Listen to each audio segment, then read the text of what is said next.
Assalamualaikum students, welcome to Homebook Learning Academy.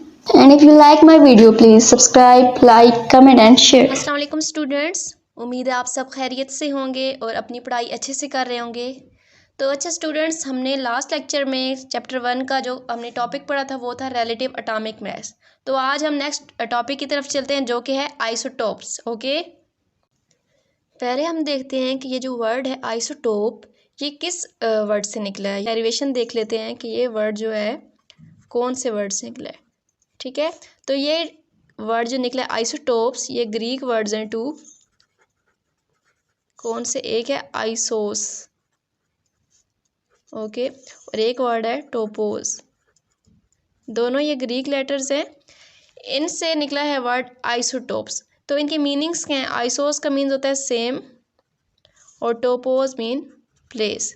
तो ये word है सेम प्लेस के लिए यूज़ हुआ है। किसकी सेम प्लेस के बारे में ये यूज़ हुआ है? ठीक है, इसके लिए आपने वीडियो बिल्कुल लास्ट तक देखना है और बिल्कुल स्किप नहीं करना। अब हमें पता है कि जो एटम है उसका स्ट्रक्चर कैसे होता है। सेंटर में न्यूक्लियस, उसके राउंड शेल्स, और शेल्स में हो जाते हैं इलेक्ट्रॉन्स। अब जो इसका न्यूक्लियस के अंदर दो फंडामेंटल पार्टिकल्स होते हैं, एक को कहते हैं प्रोटॉन्स और एक को हम कहते हैं न्यूट्रॉन्स। ठीक है, अब जो ये दो चीज़ें हैं प्रोटॉन और न्यूट्रॉन्स, इनसे हम दो चीज़ें फाइंड कर सकते हैं। कौन कौन सी? एक होती है एटॉमिक नंबर और एक होती है मास नंबर। मास नंबर को हम एटॉमिक मास भी कहते हैं। अब जो एटॉमिक नंबर है वो क्या होता है? एटॉमिक नंबर जो होता है ये हमें किसी भी एटम के नंबर ऑफ प्रोटॉन्स के बारे में बताता है कि इसमें कितने नंबर ऑफ प्रोटॉन्स हैं। तो जितने नंबर ऑफ प्रोटॉन्स होंगे तो उतने ही उसका एटॉमिक नंबर होगा उस एटम का। ठीक है, तो ये दोनों चीज़ें डायरेक्टली लिंक्ड हैं। अब हम देखते हैं मास नंबर। अब जो मास नंबर है ये भी न्यूक्लियस के ज़रिए हमें पता चल जाता है कि न्यूक्लियस में अब दो चीज़ें प्रोटॉन्स और न्यूट्रॉन्स। अब जितने प्रोटॉन हैं और जितने न्यूट्रॉन्स हैं उन दोनों को ऐड करेंगे तो हमारे पास आ जाता है एटॉमिक मास या मास नंबर। और जो होता है ना एटॉमिक नंबर, उसको हम जी से शो करते हैं और मास नंबर को ए से। चलिए हम कार्बन की एग्जांपल ले लेते हैं कि अगर हम उसका एटॉमिक नंबर और उसका मास नंबर फाइंड करना चाहते हैं तो कार्बन जो होता है उसका एटॉमिक नंबर वैसे क्या होता है? 6। ठीक है, तो मीन्स इसके अंदर 6 ही प्रोटॉन्स होंगे। स्ट्रक्चर इसका ड्रा करते हैं। सेंटर में nucleus, first shell, second shell, first K shell, second L shell. अब इसमें 6 हैं तो फर्स्ट शेल में 2 इलेक्ट्रॉन्स जाएंगे और नेक्स्ट शेल में कितने इलेक्ट्रॉन्स जाएंगे? 4। ठीक है, ये तो हमने इसके इलेक्ट्रॉन्स ड्रा कर दिए। अब जिसका न्यूक्लियस है, न्यूक्लियस में होती हैं दो चीज़ें, न्यूट्रॉन्स एंड प्रोटॉन्स। अब जो इसमें न्यूट्रॉन्स होते हैं वो भी 6 होते हैं और प्रोटॉन भी 6 होते हैं। तो जिसका एटॉमिक नंबर है जिसको हम जी से शो करते हैं वो तो हो गया 6, क्योंकि इसमें प्रोटॉन्स है कितने हैं? 6। लेकिन जो इसका मास नंबर होगा वो इन दोनों को ऐड करने से आएगा। तो क्या होगा? 6 + 6 = 12। तो ये क्या होगा? इसका एटॉमिक मास और ये इसका हो गया एटॉमिक नंबर। तो ये दो चीज़ें तो हमने फाइंड कर ली। लेकिन अब हमने देखना है कि जो आइसोटोप्स है वो इन दो चीज़ों से कैसे लिंक्ड है। अच्छा, तो अभी आपको एटॉमिक नंबर और मास नंबर की समझ आ गई है, तो अब हम चलते हैं आइसोटोप्स की तरफ। चलें पहले इसकी डेफिनेशन देखते हैं। Atoms of elements having same atomic number but different mass number. तो इसका मतलब ये है कि एलिमेंट जो होता है ना, कोई भी एलिमेंट है उसका एटम्स होते हैं। मतलब एक उसका एटम नहीं होगा कि उसका स्ट्रक्चर एक ही होगा, उसमें चीज़ें वेरी कर सकती हैं। जो उसके फंडामेंटल पार्टिकल्स होते हैं ना वो वेरी कर सकते हैं। तो कह रहे हैं कि अगर एलिमेंट है उसके एटम्स हैं, मतलब एक भी हो सकता है, 2 भी हो सकता है, 3 भी हो सकता है, मतलब उस एलिमेंट के एटम्स ज़्यादा भी हो सकते हैं। ठीक है, मतलब उनकी काइंड डिफरेंट हो सकती है, लेकिन उसमें उन एटम्स में एक चीज़ सेम होनी चाहिए कि उनका एटॉमिक नंबर सेम हो। का मास नंबर डिफरेंट हो लेकिन उनका एटॉमिक नंबर सेम हो तो उसको हम क्या कहेंगे? उन एटम्स को हम एक दूसरे का क्या कहेंगे? आइसोटोप्स। ठीक है, आइसोटोप्स की एक और डेफिनेशन भी हो सकती है और वो क्या है?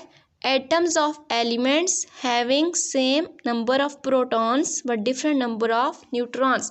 जैसे हमने ऊपर की डेफिनेशन में पढ़ा ना कि जो एलिमेंट के एटम्स होते हैं उनका एटॉमिक नंबर सेम होना चाहिए और उनका मास नंबर डिफरेंट। तो क्या होगा? ये सारे एटम्स एक दूसरे के आइसोटोप्स होंगे। उसी तरीके से जो ये डेफिनेशन है इसके मुताबिक ये है कि जो एटम्स हैं एलिमेंट के उनमें नंबर ऑफ प्रोटॉन्स तो सेम होने चाहिए but number of neutrons different होने चाहिए। अच्छा, तो पहले हम एग्जांपल्स देख लेते हैं इस डेफिनेशन के हिसाब से और फिर हम इस डेफिनेशन के हिसाब से एग्जांपल्स देखते हैं। पहले हम एग्जांपल कर लेते हैं कार्बन आइसोटोप्स की।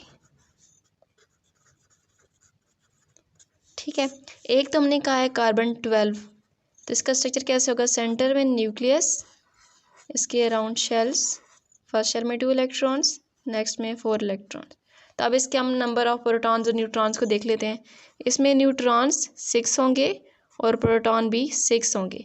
मींस इसमें जो इसका एटॉमिक नंबर होगा वो 6 और इसका मास नंबर क्या हो जाएगा? 6 + 6 = 12। ठीक है, एटॉमिक नंबर 6 और मास नंबर भी इसका हो गया 6। ठीक है, अब इसका आइसोटोप दूसरा जो होता है वो कार्बन 13 होता है। ठीक है, इसका भी हम स्ट्रक्चर ड्रा कर लेते हैं। सेंटर में न्यूक्लियस, इसके फर्स्ट शेल में 2 इलेक्ट्रॉन्स और इसके नेक्स्ट शेल में 4 इलेक्ट्रॉन्स। ठीक है, तो मीन इसके 6 इलेक्ट्रॉन्स कंप्लीट होंगे जिसका 6 एटॉमिक नंबर है।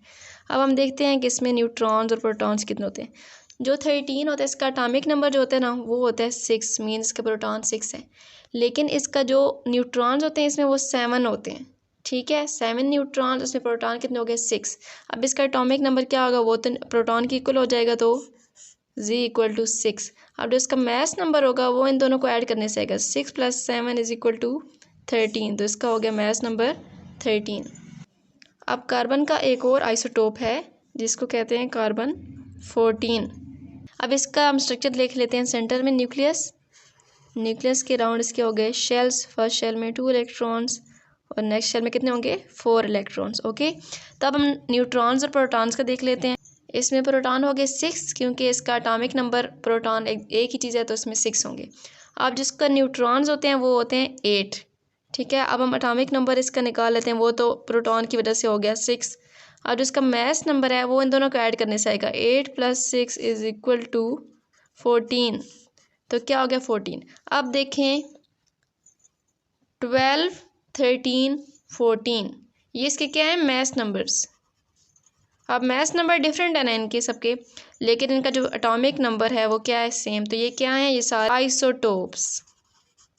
ठीक है, अब इसी को हम सेकंड डेफिनेशन के रेफरेंस से देख लेते हैं कि इसमें जो हमने कहा है कि जिसमें सेम नंबर ऑफ प्रोटॉन्स होने चाहिए लेकिन नंबर ऑफ न्यूट्रॉन्स क्या होंगे? डिफरेंट। तो अगर हम देखें तो न्यूट्रॉन इसमें 6 हैं, इसमें 7 है, इसमें 8 हैं, तो क्या है? नंबर ऑफ न्यूट्रॉन्स क्या है? डिफरेंट है। उसी तरीके से अगर हम इसमें देखें प्रोटॉन्स, प्रोटॉन 6 हैं, इसमें भी 6 हैं, इसमें भी 6 हैं, तो प्रोटॉन्स क्या है? सेम है लेकिन न्यूट्रॉन्स डिफरेंट है। तो इस डेफिनेशन के हिसाब से भी ये क्या है? आइसोटोप्स है। एक और एग्जांपल हम कर लेते हैं किसकी? नाइट्रोजन आइसोटोप्स की। ठीक है, नाइट्रोजन के आइसोटोप्स होते हैं 2, एक नाइट्रोजन 14 और एक नाइट्रोजन 15। ओके, पहले हम नाइट्रोजन 14 का भी करते हैं और उसके साथ नाइट्रोजन 15 का भी करते हैं। ठीक है, अब इसका स्ट्रक्चर देखते हैं। सेंटर में न्यूक्लियस, फर्स्ट शेल में 2 इलेक्ट्रॉन्स और नेक्स्ट शेल में कितने होंगे? 5 इलेक्ट्रॉन्स। 5 क्यों होंगे? क्योंकि इसका एटॉमिक नंबर जो होता है वो 7 होता है। ठीक है, तो 2 + 5 7 इलेक्ट्रॉन्स कंप्लीट। इसको भी साथ ड्रा कर लेते हैं। फर्स्ट शेल में इसके हो गए 2 इलेक्ट्रॉन्स, नेक्स्ट शेल में हो गए इसके 5 इलेक्ट्रॉन्स, 7 इलेक्ट्रॉन्स कंप्लीट। अब हम देख लेते हैं इसमें न्यूट्रॉन्स और प्रोटॉन्स कितने कितने हैं। ठीक है, प्रोटॉन्स इसका 7 ही रहेगा। ठीक है, अब 7 हो गया। न्यूट्रॉन के क्या होंगे इसमें? इसमें न्यूट्रॉन भी 7, उसमें प्रोटॉन न्यूट्रॉन इसमें कितने आएंगे? 8। ठीक है, अब देखें इसका जो होगा एटॉमिक नंबर वो तो हो गया 7, इसका भी 7, दोनों क्या है? इक्वल हो गए। लेकिन इसका जो मास नंबर है वो इन दोनों को ऐड करने से आएगा। 7 + 7 = 14, तो ये इसका क्या है? Mass number 14। अब जो इसका मास नंबर होगा वो क्या होगा? 7 + 8 = 15, तो इसका मास नंबर क्या हो गया? 15। 14, 15 मास नंबर क्या है? डिफरेंट है, लेकिन इसका एटॉमिक नंबर इक्वल है, तो ये दोनों क्या है? आइसोटोप्स।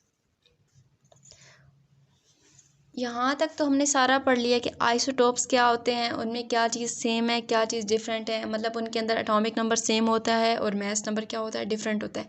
या उनमें नंबर ऑफ़ प्रोटॉन सेम होते हैं और नंबर ऑफ़ न्यूट्रॉन्स डिफरेंट होते हैं। लेकिन अब एक चीज़ रह गई है जो आपको अभी समझ आएगी कि इसको आइसोटोप्स क्यों कहा गया है। मैंने यहाँ आपको वीडियो के शुरू में बताया था कि जो आइसोटोप्स का वर्ड है वो ग्रीक वर्ड से डिराइव किया गया है और वो वर्ड्स क्या हैं, आइसोस एंड टोपोस। आइसोस मीन सेम और टोपोस मीन प्लेस, तो सेम प्लेस। तो अब हमें पता चलेगा कि इसको सेम प्लेस क्यों कहा गया है। इसको सेम प्लेस इसलिए कहा गया है जो एटम्स होते हैं ना किसी भी एलिमेंट के, जिनको हम आइसोटोप्स कहते हैं, या जिनके अंदर नंबर ऑफ प्रोटॉन सेम होते हैं या नंबर ऑफ न्यूट्रॉन्स डिफरेंट होते हैं, उसी तरीके से या उसके अंदर एटॉमिक नंबर सेम होगा या मास नंबर डिफरेंट होगा।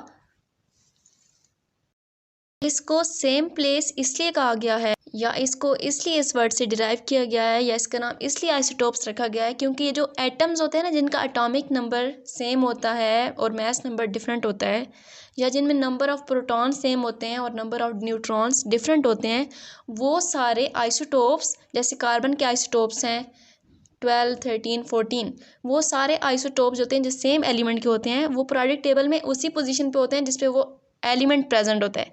जैसे कार्बन जो है वो सेकंड पीरियड में मौजूद है और उसका एटॉमिक नंबर क्या है 6, तो जिस एटॉमिक नंबर पे वो कार्बन एटम मौजूद है उसी जगह पे उसके बाकी आइसोटोप्स भी होंगे। कार्बन 12, 13, 14 सारे उसी जगह पे मौजूद होंगे, कहाँ पे, पीरियोडिक टेबल में। इस वीडियो में मैंने आपको आइसोटोप्स का तो सारा बता दिया है, लेकिन जो इसकी अबंडेंस है कि कोई भी आइसोटोप है वो नेचर में कितने % एग्जिस्ट करता है, वो हम पढ़ेंगे नेक्स्ट वीडियो में। तो अगर आपको वीडियो अच्छी लगी है तो please subscribe my channel and like my video. Thank you students, मिलते हैं नेक्स्ट वीडियो में। अल्लाह हाफिज़।